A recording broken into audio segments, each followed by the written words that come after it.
Action cinema করা অনেক কঠিন। এটা খুবই ডিফিকাল্ট টাস্ক ছিল আমার জন্য যে আমি আসলে এটার সাথে ইনভলভ হয়ে এটা ঠিকঠাক করতে পারবো কিনা।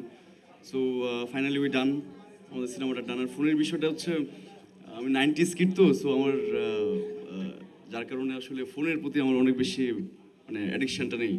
সো এটা ভালো, বেটার আমার জন্য। শুটিংয়ে আমি খুব আরাম করে শুটিংয়ে মনোনিবেশ করতে পারি, কাজ করতে পারি, এটা আমার জন্য অনেক বেটার। আমরা পুরা শুটিংটা অনেক টাইট স্কেজুল ছিল আমাদের, বাট দাদা শুটিং, আমি আসলেই দাদার সাথে এর আগে কাজ করার অভিজ্ঞতা আমার হয়নি। So this is the first time.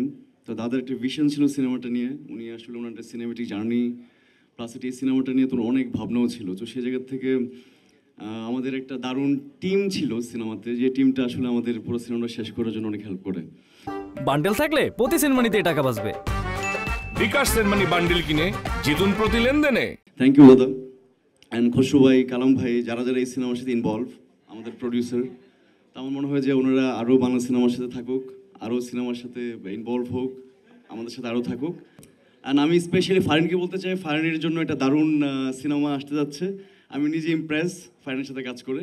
So hope for the best Fareen, and wish you very good lakh.